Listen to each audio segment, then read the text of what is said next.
ओम नमः शिवाय। हर हर महादेव।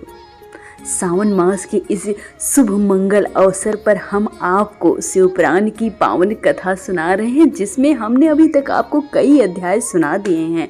आज हम प्रारंभ कर रहे हैं शिव महापुराण रुद्र संहिता तृतीय खंड 40वां अध्याय। भगवान शिव की बारात का हिमालयपुरी की ओर प्रस्थान।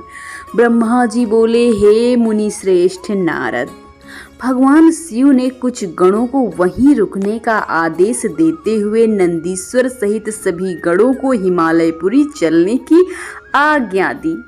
उसी समय गणों के स्वामी शंकर करोड़ों गण लेकर चल दिए। फिर भगवान शिव की आज्ञा पाकर गणेश्वर, शंखगण, केक, राक्ष, विकृत, विशाख, पारिजात, विकृतानन, दुदुम्बुफ, कपाल, संदारक, कालक, महाकाल, अग्निक, अग्निमुख, आदित्य मूर्धा, घनावह, सनाह, कुमुद, अमोघ, कोकिल, सुमंत्र, काक, पदोदर, संतानक, मधुपिंग, कोकिल, पूर्णभद्र, नील, चतुर्क वक्त्र, करण, अहिरोमक, यज्वाच, सतमन्यु, मेघमन्यु, काष्ठगूढ़, विरूपाक्ष, सुकेश, वृषभ, सनातन,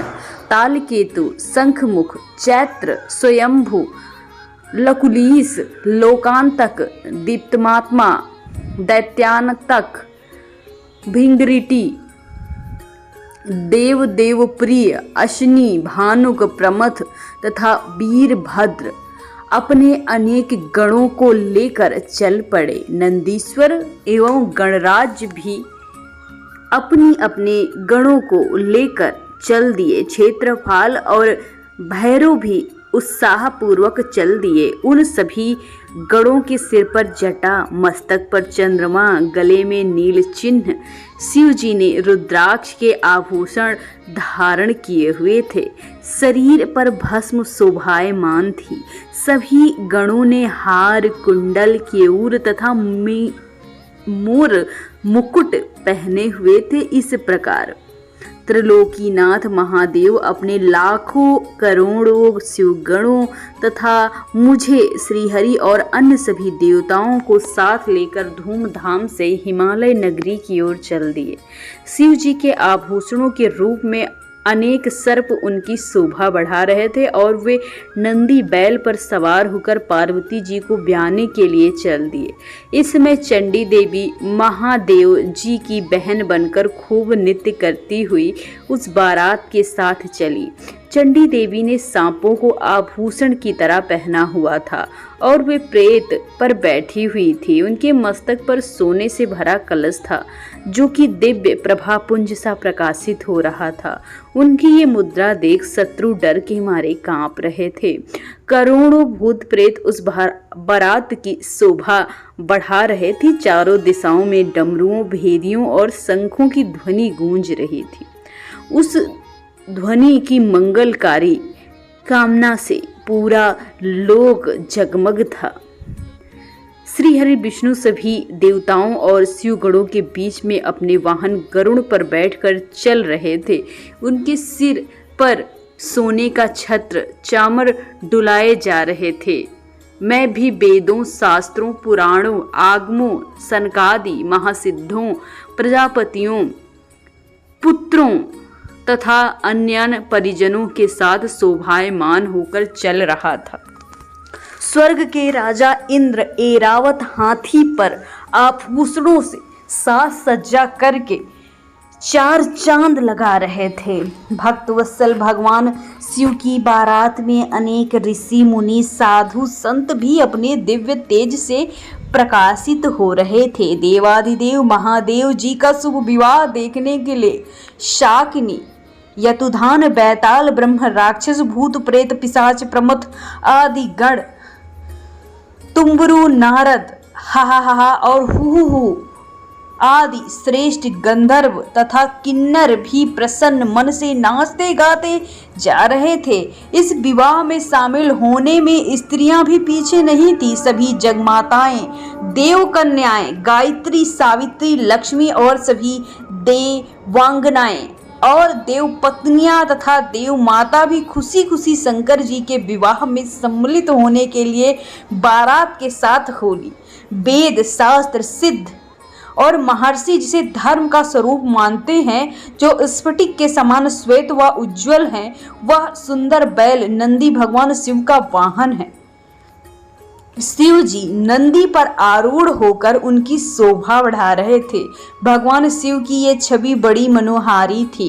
वे सज धज कर समस्त देवताओं, ऋषियों, मुनियों, शिवगणों, भूत प्रेत माताओं के सानिध्य में अपनी विशाल बारात के साथ अपनी प्राण वल्लभा देवी पार्वती का पारिग्रहण करने के लिए सानंद होकर अपने ससुर गिरिराज हिमालय की नगरी की ओर पग बढ़ा रहे थे। वे मदमस्त होकर नाचते गाते हिमालय के भवन की तरफ बढ़ते जा रहे थे। हिमालय की तरफ चलते समय आकाश से पुष्पों की वर्षा हो रही थी। बारात का दृश्य बड़ा ही मनोहारी लग रहा था। चारों दिशाओं में सहनाइयां बज रही थी, मंगल गान गूंज रहे थे। उस बारात का अनुपम दृश्य सभी पापों का नाश करने वाला, सच्ची आत्मिक शांति प्रदान करने वाला था। 41वां अध्याय मंडप वर्णन व देवताओं का भय। ब्रह्मा जी बोले, हे मुनि श्रेष्ठ नारद, तुम भी भगवान शिव की बारात में साहस शामिल हुए थे। भगवान शिव ने श्रीहरि विष्णु से सलाह करके सबसे पहले तुमको हिमालय के पास भेजा। वहां पहुंचकर तुमने विश्वकर्मा के द्वारा बनाए दिव्य और अनोखे मंडप को देखा तो आश्चर्यचकित रह गए। विश्वकर्मा द्वारा बनाई गई विष्णु, ब्रह्मा, समस्त देवताओं की मूर्ति को देखकर ये कह पाना कठिन था कि वे असली हैं या नकली। वहां रत्नों से जड़े हुए लाखों कलश रखे थे। बड़े बड़े केले के खंभे से मंडप सजा था। तुम्हें वहां आया देख शैलराज हिमालय ने तुमसे पूछा कि देवर्षि, क्या भगवान शिव बारात के साथ आए हैं? तब तुम्हें साथ लेकर हिमालय के पुत्र मैनाक आदि तुम्हारे साथ बारात की अगवानी में आए। तब मैंने और विष्णु जी ने भी तुमसे वहां के समाचार के बारे में पूछा। हमने तुमसे ये भी पूछा कि शैलराज हिमालय अपनी पुत्री पार्वती का विवाह भगवान शिव से कराने में इच्छुक हैं या नहीं। कहीं उन्होंने अपना इरादा तो नहीं बदल दिया। ये प्रश्न सुनकर आप मुझे विष्णु जी और देवराज इंद्र को एकांत स्थान पर ले गए और वहां जाकर तुमने वहां के बारे में बताना शुरू किया। तुमने कहा कि हे देवताओं, शैलराज हिमालय ने शिल्पी विश्वकर्मा से एक ऐसे मंडप की रचना कराई है जिसमें आप सब देवताओं के जीते जागते चित्र लगे हुए हैं। उन्हें देखकर मैं तो अपनी सुध बुध ही खो बैठा था। इसे देखकर मुझे ऐसा लगता था कि गिरिराज आप सब लोगों को मोहित करना चाहते हैं। ये सुनकर देवराज इंद्र भय के मारे कांपने लगे और बोले, हे लक्ष्मीपति विष्णु जी, मैंने त्वष्टा के पुत्र को मार दिया था। कहीं उसी का बदला लेने के लिए मुझ पर विपत्ति तो नहीं आने वाली। मुझे संदेह हो रहा है कि कहीं मैं मारा ना जाऊं। इस प्रकार इंद्र के वचन सुनकर श्रीहरि विष्णु बोले, इंद्र, मुझे लगता है कि वो मूर्ख हिमालय हमसे बदला लेना चाहता है, क्योंकि मेरी आज्ञा से ही तुमने पर्वत के पंख को काट दिया था। शायद यह बात आज उन्हें याद है और वो हम पर विजय पाना चाहते हैं, परंतु हमें डरना नहीं चाहिए। हमारे साथ तो स्वयं महादेव हैं, तो फिर किस बात का डर। हमें इस प्रकार गुपचुप बात करने का कोई भी औचित्य नहीं है। हे देवताओं, क्या बात है? भगवान शिव वहां पर प्रकट होने ही वाले थे। मुझे स्पष्ट बता दो, शैलराज हिमालय मुझसे अपनी पुत्री की विवाह की बात से मुकरना तो नहीं चाहते। इस प्रकार यह व्यर्थ बातें करने से क्या ही लाभ होगा। भगवान शिव के इन वचनों को सुनकर नारद तुम बोले, हे देवाधिदेव शिव जी, गिरिजा नंदिनी पार्वती से आपका विवाह तो निश्चित ही है। उनमें भला कोई बाधा कैसे आ सकती है। तभी तो शैलराज हिमालय ने अपने पुत्रों मैनाक आदि को मेरे साथ बारात की अगवानी के लिए भेजा है। मेरी चिंता का कारण दूसरा है प्रभु। आपने मुझे हिमालय के यहाँ बारात के आगमन की सूचना देने के लिए भेजा था। जब मैं वहां पहुंचा तो मैंने विश्वकर्मा द्वारा बनाए गए मंडप को देखा। शैलराज हिमालय ने देवताओं को मोहित करने के लिए एक अद्भुत मंडप की रचना करवाई है। आपको ये जानकर आश्चर्य होगा कि वे इतने जीवंत हैं, जैसे लग रहा है कि वो सच में वास्तविक हो। कोई भी उसे देखकर बिना मोहित हुए रह ही नहीं सकता। उन चित्रों को देखकर ऐसा महसूस होता है कि अभी अभी वो बोल पड़ेंगे प्रभु। उस मंडप में श्रीहरि, ब्रह्मा जी, देवराज इंद्र सहित सभी देवताओं, ऋषि मुनि सहित अनेक जानवरों, पशु पक्षी व सुंदर लुभावने चित्र बनाए गए हैं। यही नहीं, मंडप में आपकी और मेरी प्रतिमूर्ति भी है, जिन्हें देखकर मुझे लगा कि आप सब लोग यहाँ कैसे हिमालय नगरी में इतनी जल्दी पहुंच गए। तुम्हारी बातें सुनकर भगवान शिव मुस्कुराए और देवताओं से बोले, आप सभी को भय की कोई आवश्यकता नहीं। शैलराज हिमालय अपनी प्रिय पुत्री पार्वती हमें समर्पित कर रहे हैं, इसलिए उनकी माया हमारा क्या ही बिगाड़ सकती है। आप अपने भय को त्याग कर हिमालय नगरी की ओर प्रस्थान कीजिए। भगवान शिव की आज्ञा पाकर सभी बाराती भय मुक्त होकर उत्साह और प्रसन्नता पूर्वक नाचते गाते शिव बारात में चल दिए। शैलराज हिमालय के पुत्र मैनाक आगे आगे जा रहे थे, बाकी सब उनका अनुसरण करते हुए पीछे पीछे जा रहे थे। इस प्रकार बारात हिमालयपुरी जा पहुंची। 42वां अध्याय, बारात की अगवानी और अभिनंदन। ब्रह्मा जी बोले, भगवान शिव अपनी विशाल बारात के साथ हिमालय पुत्रों के पीछे चलकर हिमालय नगरी पहुंच गए। जब गिरिराज हिमालय के वहां आने का समाचार शिव भक्तों ने सुना तो उनका और भी मन और उत्साह तेज हो गया और वो ओतप्रोत होकर नाचने लगे। हिमालय जैसे ही आगमन के समाचार को अपने कानों में सुनते हैं, वो प्रसन्न हो उठते हैं और वो शिव दर्शन के लिए व्याकुल हो जाते हैं। हिमालय का हृदय अधिक प्रेम से द्रवित होने लगा। वे अपने भाग्य को सराह रहे थे। हिमालय अपने साथी पर्वतों को लेकर बारात की अगवानी के लिए पहुंचे। भगवान शंकर की बारात देखकर शैलराज हिमालय आश्चर्यचकित रह गए। तत्पश्चात देवता पर्वत प्रसन्नता पूर्वक एक दूसरे के गले लग रहे थे, मानो पूरब से पश्चिम देवता और पर्वत प्रसन्नता पूर्वक एक दूसरे को अपना मान चुके हैं। इसके बाद शैलराज हिमालय जी के पास पहुंचे और दोनों हाथ जोड़कर उनको प्रणाम करते हुए कहने लगे। सभी पर्वतों ब्राह्मणों ने शिव जी की वंदना की। शिव जी अपने वाहन बैल पर बैठे थे। भगवान शिव आभूषणों से विभूषित थे तथा दिव्य प्रकाश से आलोकित थे। उनके लवण से सारी दिशाएं प्रकाशित हो रही थी तथा दिव्य प्रकाश से आलोकित थे। उनके चारों ओर मुकुट शोभा पा रहा था। उनके गले में अनेक सर्प लपटे थे जो अद्भुत और शोभनीय स्वरूप था जिनका। उनकी अंग कांति दिव्य और अलौकिक थी। अनेक शिवगण हाथ में चमर लेकर उनकी सेवा कर रहे थे। उनके बाएं भाग में भगवान श्री हरि विष्णु, दाएं में वे स्वयं थे। समस्त देवता भगवान शिव की स्तुति कर रहे थे। नारद, जैसा तुम जानते ही हो कि भगवान शिव परम ब्रह्म परमात्मा है, वे सबके ईश्वर हैं। वे इस जगत का कल्याण करने वाले हैं और अपने भक्तों की सभी इच्छा को पूरा करते हैं, उन्हें मनोवांछित फल देते हैं। वे सदा ही अपने भक्तों के अधीन रहते हैं। वे सच्चिदानंद स्वरूप सर्वेश्वर हैं।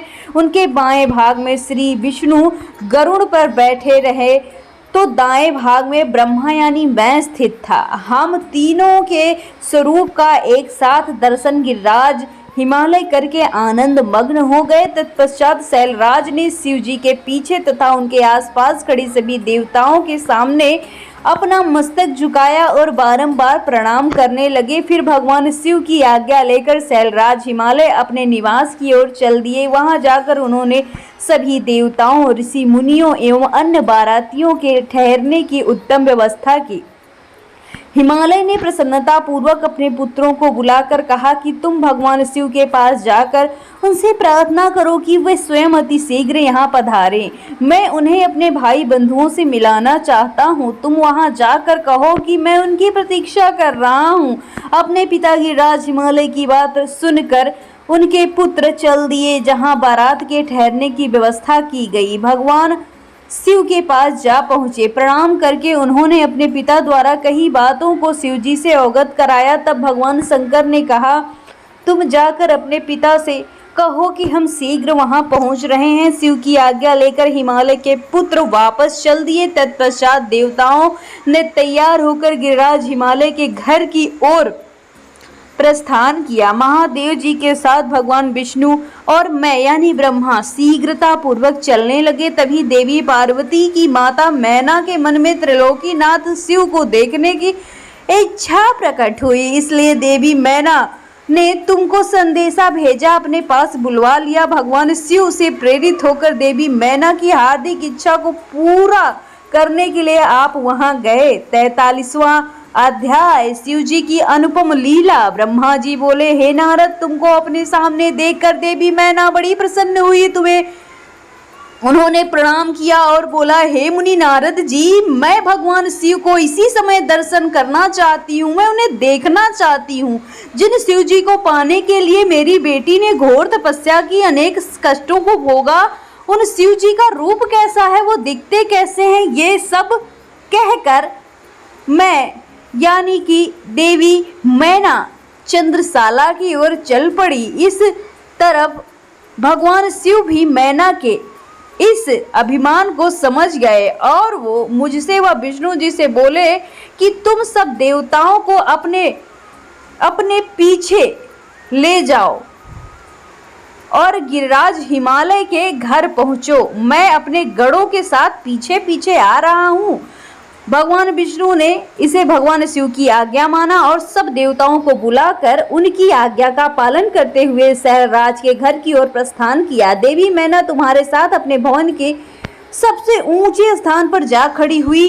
तब देवताओं की सजी सजाई सेना को देखकर मैना बहुत प्रसन्न हुई। बारात में सबसे आगे सुंदर वस्त्रों एवं आभूषणों से सजे गंधर्व गण अपने वाहनों पर सवार बाजे बजाते नृत्य करते आ रहे थे। इनके गण अपने हाथों में ध्वज की पताका लेकर उसे फहरा रहे थे। साथ में स्वर्ग की सुंदर अप्सराएं मंत्रमुग्ध होकर नृत्य कर रही थी। उनके पीछे वसु आ रहे थे। फिर मणि, ग्रीवाद, यक्ष, यमराज, निरृति, वरुण, वायु, कुबेर, ईशान, देवराज, इंद्र, चंद्रमा, सूर्य, भृगु आदि देव व मुनीश्वर एक से एक सुंदर मनोहारी रूप के स्वामी और सर्वगुण जान पड़ते थे। उन्हें देखकर नारद वो तुमसे प्रश्न करती है कि क्या ये ही शिव हैं? तब तुम मुस्कुराकर उत्तर देते हो कि नहीं, ये शिव के सेवक हैं।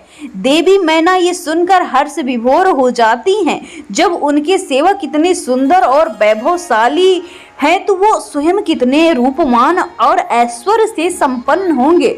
उधर दूसरी ओर भगवान शिव जो कि सर्वेश्वर हैं, उन्हें भला जगत की किस बात से क्या मतलब और उनसे कौन सी बात इस संसार की छिपी हुई है। वे देवी मैना के हृदय की बात तुरंत जान गए और मन ही मन उन्होंने उनके मन में उत्पन्न अहंकार का नाश करने का निश्चय किया। तभी वहां से जहां मैना और नारद तुम खड़े थे, श्री हरि विष्णु वहां पधारे। उनकी कांति के सामने चंद्रमा की भी कांति फीकी पड़ रही थी। वे जलंधर के समान श्याम और चार भुजाधारी थे और उन्होंने पीले वस्त्र पहन रखे थे। उनके नेत्र कमल दल के समान सुंदर शोभा पा रहे थे। उनके सिर पर मुकुट जगमगा रहा था। वक्षस्थल में श्री वस्त्र का चिन्ह था। उनका सौंदर्य अति प्रतिम तथा देखने वाले को मंत्र मुग्ध करने वाला था। उन्हें देखकर देवी मैना के हर्ष की कोई सीमा न रही। वे तुमसे बोली कि जरूर ये मेरी पार्वती के पति होंगे। नारद जी देवी मैना के वचनों को सुनकर मुस्कुराए और उनसे बोले, ये आपके पुत्री पार्वती के होने वाले पति भगवान शिव नहीं बल्कि क्षीर सागर के स्वामी, जगत के पालक श्री हरि विष्णु हैं। ये भगवान के सबसे प्रिय और उनके कार्यों के अधिकारी हैं। हे देवी, गिरिजा के पति भगवान शिव तो संपूर्ण ब्रह्मांड के अधिकारी हैं। वे सर्वेश्वर हैं, वे परम परमात्मा हैं, वे विष्णु जी से भी बढ़कर हैं। तुम्हारी ये बात सुनकर मैना शिव जी के बारे में बहुत कुछ सोचने लगी कि मेरी पुत्री बड़ी भाग्यशाली सौभाग्यवती है, जिसे धन, वैभव और सर्वशक्ति संपन्न वर मिला है। ये सोचकर उनका हृदय गदगद होकर हर्ष से प्रफुल्लित हो रहा था। वे शिव जी को दामाद के रूप में पाकर अपने कुल का भाग्योदय मान रही थी।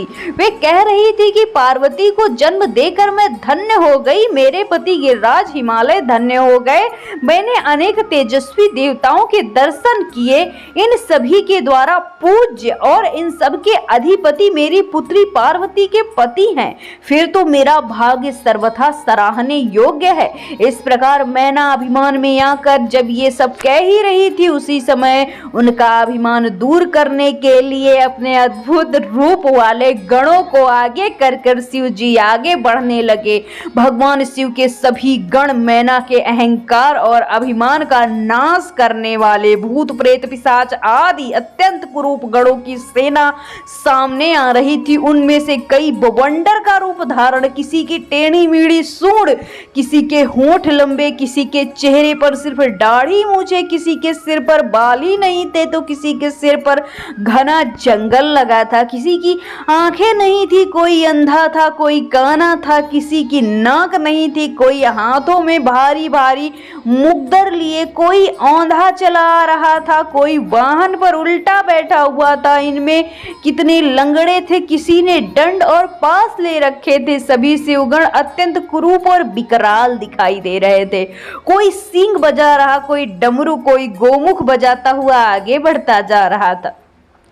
उनमें से किसी का सिर नहीं तो किसी का धड़ का पता नहीं चल रहा था, तो किसी को अनेकों मुख तो किसी के अनगिनत चेहरे दिखाई दे रहे थे, किसी के अनेकों पैर थे, किसी के हाथ नहीं थे तो किसी के अनेकों कान थे, तो किसी के अनेकों सिर थे। सभी शिवगण को देखकर अचंभित वेशभूषा धारण करने वाले, कोई आकार में बहुत बड़े, कोई बहुत सूक्ष्म, वे देखने में बड़े भयंकर। उनकी लंबी चौड़ी विशाल सेना मदमस्त नाचते गाते हुए आगे बढ़ रही थी। तभी तुमने अंगुलियों से इशारा करके कहा कि देवी मैना, देवी पहले आप भगवान शिव के गणों को देख लीजिए, तत्पश्चात महादेव जी का दर्शन करना। भूत प्रेतों की इतनी बड़ी सेना देखकर देवी मैना भय से कांपने लगी। इसी सेना के बीच में 5 मुख वाले, 3 नेत्रों, 10 भुजाओं वाले, शरीर पर भस्म लगाए, गले में मुंडमाला पहने, गले में सर्प को डाले, बाघ की खाल ओढ़े, पिनाक धनुष हाथ में लिए, शिव कंधे पर रखे हुए बड़े कुरूप और बूढ़े बैल चढ़े हुए भगवान शंकर देवी मैना को दिखाई देने लगे, जिनके ऊपर जटाजूट थी, आंखें भयंकर लाल, हाथ में त्रिशूल। नारद, तभी तुमने मैना को बताया कि वही भगवान शिव है। तुम्हारी ये बात सुनकर मैना अत्यंत दुख से व्याकुल होकर तेज वायु के झकोरों से टूटने लगी और धरती पर धड़ाम से गिरकर मूर्छित हो गई। उनके मुख से सिर्फ ये शब्द निकले कि सबने मिलकर मुझे छल कपट से राजी किया है, मैं सबके आग्रह को मानकर बर्बाद हो गई। मैना के इस प्रकार बेहोश हो जाने के बाद अनेक दासियां भागती आ गई। अनेक प्रकार के उपाय करने के पश्चात धीरे धीरे मैना होश में आई। 40वां अध्याय, मैना का विलाप एवं हठ। ब्रह्मा जी बोले, नारद, जब हिमालय पत्नी मैना को होश आया तो वे बड़ी दुखी थी, रोए जा रही थी। उनका जोर जोर से रोना, दहाड़े मारकर रोना सहन नहीं होने वाला था। वे रोते हुए पुत्रों पुत्री आदि अपने पति गिरिराज हिमालय सहित देवर्षि नारद व सप्त ऋषियों की निंदा करते हुए उन्हें कोस रही थी। मैना बोली, हे नारद, आपने ही हमारे घर आकर कहा था कि शिव शिवा का वरण करेंगी, सिवा शिव का वर्ण करेंगी। तुम्हारी बातों को मानकर हम सब ने अपनी पुत्री को भगवान शिव की तपस्या करने के लिए वन में भेजा। मेरी बेटी ने अपने तप के द्वारा सभी को प्रसन्न कर लिया।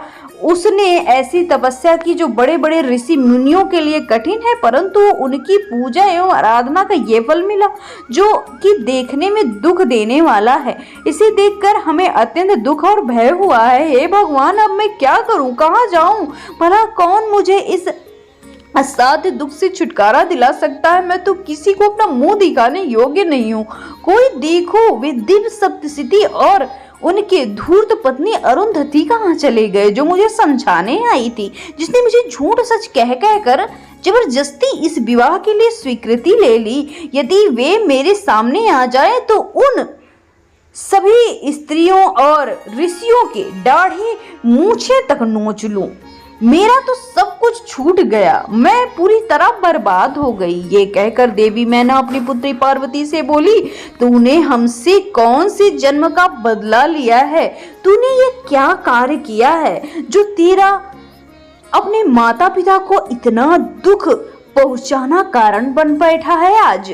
इस प्रकार मैना पार्वती को खूब खरी खोटी सुनाने लगी। वे कहने लगी कि ना समझ, तूने सोने के बदले कांच खरीद लिया, सुंदर सुगंधित चंदन को छोड़कर अपने शरीर पर कीचड़ का लेप लगा लिया। ये तो मूर्ख व्यक्ति की पहचान है। इसने हंस को उड़ाकर के उस जगह पर कौवे को पाल लिया है। गंगा जल जिससे पवित्र समझा जाता है उसे फेंक कर कुएं के जल को पी लिया है। उजाले को पाने की चार लेकर उसके स्रोत सूर्य को छोड़कर जुगनू को पकड़ने के लिए दौड़ी चली जा रही थी। चावल के भूसे को रखकर अच्छे चावल को फेंक रही है। बेटी, तूने हमारे कुल के यश का सर्वनाश करने की इच्छाई कर ली है, तभी तो मंगलमयी विभूति को फेंककर घर में चिता की अमंगलमयी राख को लाना चाहती है। जानवरों के सिर मोर सिंह को त्याग कर सियार के पीछे पड़ी है।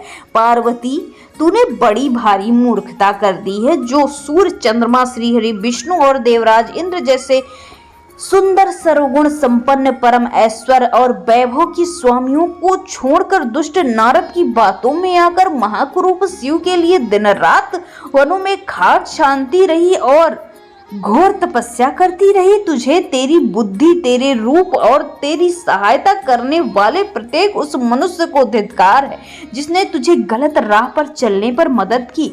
हमको भी धिक्कार है जो मैंने और तेरे पिता ने तुझे जन्म दिया। सुबुद्धि देने वालों उन सप्त ऋषियों को भी मैं धिक्कारती हूँ जिन्होंने गलत उपदेश देकर तुझे गलत रास्ते पर लाकर खड़ा किया है। उन्होंने तो मेरा घर जलाने का पूरा प्रबंध कर लिया है, मेरे कुल का सर्वनाश करने का कगार पर मुझे लाकर खड़ा कर दिया है। पार्वती, मैंने तुझे कितना समझाया पर तू अपनी जिद पर अड़ी रही। पर अब नहीं, अब मैं तेरी एक नहीं सुनूंगी। अब मैं तुझे मार डालूंगी। तुझे जीवित रखने का अब क्या प्रयोजन?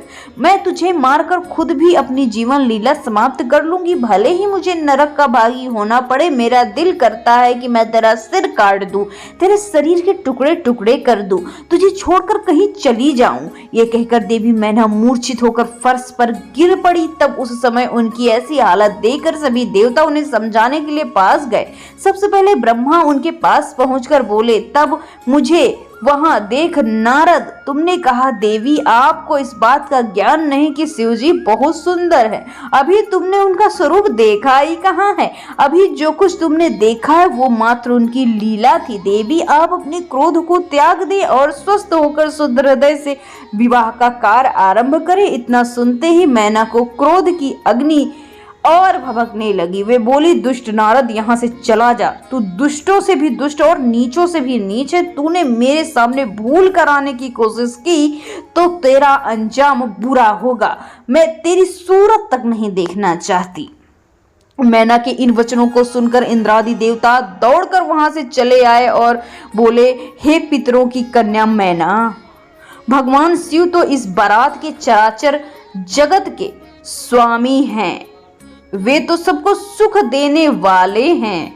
सबको मनोवांछित फल देने वाले सर्वेश्वर है, वे भक्त वत्सल है और सदा अपने भक्तों के अधीन रहते हैं। आपकी पुत्री पार्वती ने कठिन तप करके भगवान शिव को प्रसन्न किया है तथा वरदान के रूप में अपने पति के होने का वर प्राप्त किया है, तभी तो आज वो वरदान पूरा होने जा रहा है और वो आज उनके परिग्रहण के लिए यहाँ पधारे हैं। ये सुनकर मैना और अधिक रोने लगी, बोली शिव तो बड़े भयंकर हैं, मैं अपनी पुत्री पार्वती से कदापि उन्हें ब्याहूंगी नहीं।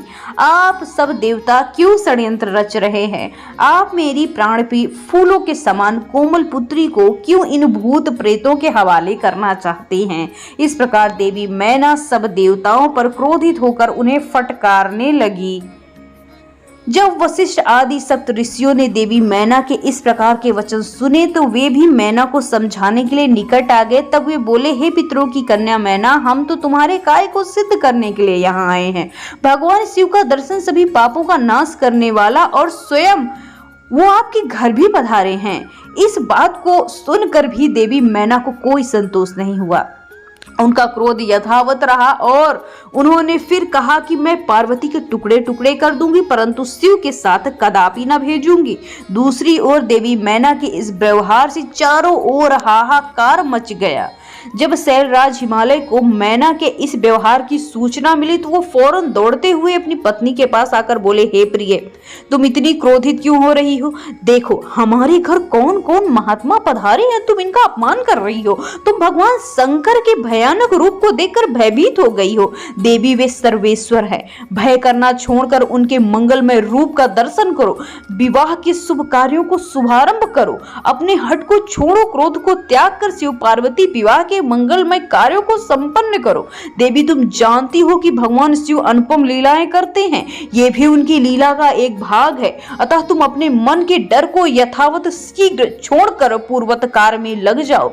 शैलराज हिमालय के वचन सुनकर उनकी पत्नी मैना अत्यंत क्रोधित हो गई और बोली, हे स्वामी, आप ऐसा करिए कि पार्वती के गले में रस्सी बांधकर उसे पर्वत के नीचे से गिरा दीजिए, फिर उसे समुद्र में डुबो दीजिए। चाहे कुछ भी करके उसका जीवन लीला को समाप्त कर दीजिए। मैं आपको कुछ नहीं कहूंगी, परंतु मैं पार्वती का हाथ किसी भी परिस्थिति में शिव को नहीं सौंपूंगी। यदि फिर भी आपने हठपूर्वक पार्वती का विवाह शिव से करने की ठान ही ली है तो मैं अपने प्राण त्याग दूंगी। मैना माता के ऐसे वचन सुनकर पार्वती उनके करीब आकर बोली, माता आप तो ज्ञान की प्रतिमूर्ति हैं, आप सदा ही धर्म के पथ का अनुसरण करने वाली हैं। भला आज ऐसा क्या हो गया जो आप धर्म के मार्ग से विमुख हो गई हैं? हे माता, महादेव जी तो देवों के देव हैं, वे निर्गुण निराकार हैं, वे परम ब्रह्म परमात्मा है, वे सर्वेश्वर हैं, वे इस संसार की उत्पत्ति के आधार है। भगवान शिव भक्त वत्सल हैं एवं अपने भक्तों को सदैव सुख प्रदान करते हैं। भगवान शिव सब अनुष्ठानों के अधिष्ठाता है, वे सबके कर्ता हर्ता स्वामी हैं। ब्रह्मा विष्णु भी सदा उनकी सेवा में तत्पर रहते हैं। माता, आपको इस बात का गर्व होना चाहिए कि आपकी पुत्री का हाथ मांगने के लिए देवता भी याचक की भांति आपके दरवाजे पधारे हैं। अतः आप बेकार की बातों को छोड़कर उत्तम कार्य करो, मुझे भगवान शिव के हाथ में सौंप दो, अपने जीवन को सफल बना लो। माता, मेरी छोटी सी विनती स्वीकार कर लो और मुझे भगवान शिव के चरणों में उनकी सेवा के लिए समर्पित कर दो। माँ, मैंने मन, वाणी और क्रिया द्वारा भगवान शिव को अपने पति के रूप में मान लिया है। अब मैं किसी और का वर्ण कैसे कर सकती हूँ? मैं सिर्फ महादेव का ही स्मरण करती हूँ। उन्हें पति रूप में पाने की इच्छा लेकर मैं जिंदगी के इतने वर्ष बिता चुकी हूँ। भला आज कैसे मैं अपने वचनों से पीछे हट जाऊँ? पार्वती जी के ऐसे वचन को सुनकर मैना क्रोध के आधिक्य से उद्वेलित हो गई और उसे डांटते हुए बुरे वचन कहने लगी। मैना रोती जा रही थी। मैंने वहां उपस्थित सभी महानतम सिद्धों से देवी मैना को समझाने का बहुत प्रयत्न किया, परंतु सब निरर्थक सिद्ध हो रहा था। वे किसी भी स्थिति में समझने को तैयार नहीं थी। तभी उनके हठ की बातें सुनकर परम शिव भक्त भगवान श्री विष्णु वहां आकर बोले, हे पितरों की मानसी पुत्री एवं शैलराज हिमालय की पत्नी मैना, आप ब्रह्मा जी के कुल से संबंधित हैं। इसी के कारण आपका सीधा संबंध धर्म से है। आप धर्म की आधारशिला है। फिर भला भला कैसे धर्म का त्याग कर सकती हैं? इस प्रकार हठ करना आपको शोभा नहीं देता। स्वयं सोचिए भला, सभी देवता, ऋषि मुनि और स्वयं ब्रह्मा जी और मैं आपसे असत्य वचन कैसे कहेंगे? भगवान शिव निर्गुण और सगुण दोनों हैं, वे कुरूप और स्वरूप भी हैं, सभी उनका पूजन करते हैं। वे ही सज्जनों की गति, मूल प्रकृति रूपी देवी एवं पुरुषोत्तम का निर्माण भगवान शिव ने ही किया है। मेरी और ब्रह्मा जी की उत्पत्ति शिव के द्वारा हुई है। उसके सारे लोगों की हित करने के लिए उन्होंने स्वयं रुद्र का अवतार धारण किया है। तत्पश्चात वेद, देवता, इस जल थल में सभी चराचर वस्तु या प्राणी जो दिखाई दे रहे हैं, जो सारे जगत की रचना भगवान शिव ने ही की है। हे देवी, कोई भी उनके रूप को नहीं जानता और न जान सकता, यहाँ तक कि मैं ब्रह्मा जी भी उनकी समस्त लीलाओं को अभी तक नहीं जान पाए हैं। इस संसार में जो कुछ भी विद्यमान है वो भगवान शिव का स्वरूप है। ये तो भगवान शिव की ही माया है जो स्वयं आपको अपना ये रूप वो दिखा रहे हैं। ये देवी, आप सब कुछ भूल कर सच्चे मन से शिव जी का स्मरण करके उनके चरणों में ध्यान लगाइए। आपके सारे दुख क्लेश मिट जाएंगे और आपको परम सुख की प्राप्ति होगी। श्री हरि विष्णु द्वारा जब मैना को इस प्रकार समझाया गया तो देवी मैना का क्रोध कुछ कम हुआ। वस्तुतः शिव जी की माया से मोहित होने के कारण ही ये सब वो कह रही थी। कुछ शांत होने पर उन्होंने कुछ देर मन में विचार किया। तत्पश्चात मैना श्री हरि विष्णु से बोली, मैं आपकी बात समझ गई हूँ। मैं ये सब जानती हूँ कि भगवान शिव सर्वेश्वर हैं और कर कण में व्याप्त है। मैं आपकी इच्छा के अनुसार भगवान शिव को अपनी पुत्री सौंप सकती हूँ। मेरी एक शर्त है। तब विष्णु के आग्रह करने पर देवी मैना ने कहा कि यदि महादेव जी सुंदर शरीर धारण कर ले तो मैं अपनी पुत्री का विवाह सहर्ष उनसे करा दूंगी। ऐसा कहकर देवी मैना चुप हो गई। धन है भक्त वत्सल त्रिलोकीनाथ भगवान शिव की माया, जो सबको मोह में डाल देने वाली थी। इसके बाद आता है 45वां अध्याय, शिव का सुंदर व दिव्य स्वरूप का दर्शन। ब्रह्मा जी बोले, हे नारद, उस समय जब देवी मैना ने विष्णु के सामने इस प्रकार की शर्त रखी तब मैंने तुमको भगवान शिव के पास जाने का आदेश दिया। तुमने वहां जाकर उनकी स्तुति की और उन्हें संतुष्ट किया।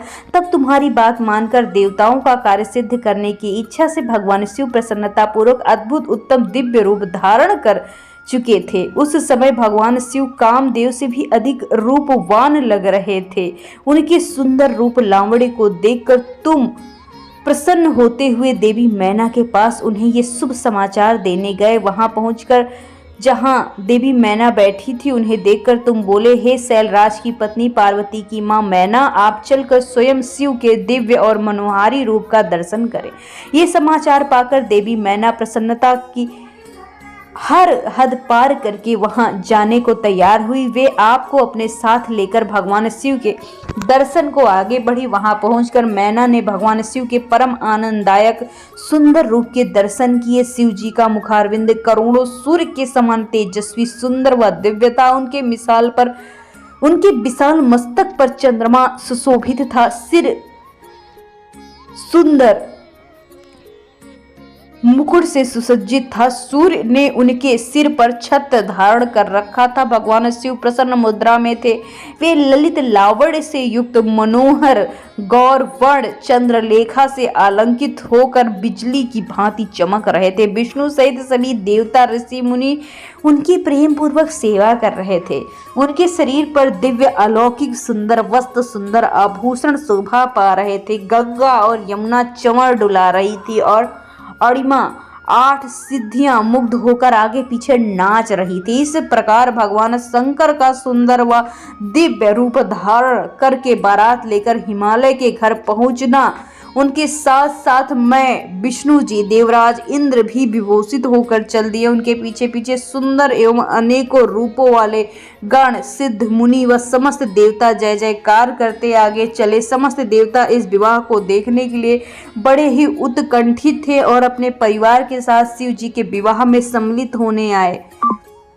विश्व वसु आदि गंधर्व व सुंदर अप्सराएं भगवान शिव के यश का गान करती हुई चली आ रही थी। भगवान शिव गिरिराज हिमालय के द्वार पर पधारते ही वहां महान उत्सव शुरू हो गया। उस समय महादेव की शोभा अद्भुत निराली थी। उनका सुंदर विलक्षण रूप देखकर पल भर के लिए मैना चित्रलिखित सी हो गई थी। फिर प्रसन्नता पूर्वक बोली, हे देवाधिदेव महेश्वर शिव जी, मेरी पुत्री धन्य है जिसने घोर तपस्या करके आपको प्रसन्न किया है। मेरा सौभाग्य है कि परम कल्याणकारी भगवान सदाशिव आज मेरे घर पधारे हैं। भगवान, मैं अक्षम अपराध कर बैठी हूँ, मैंने आपकी बड़ी निंदा की है। प्रभु, मैं आपसे दोनों हाथ जोड़कर क्षमा याचना करती हूँ, कृपया मेरी भूल को क्षमा करें, मुझ पर प्रसन्न हो जाएं। इस प्रकार चंद्रमौली शिव की स्तुति करते हुए शैलप्रिया मैना लज्जित होते हुए नतमस्तक हो गई।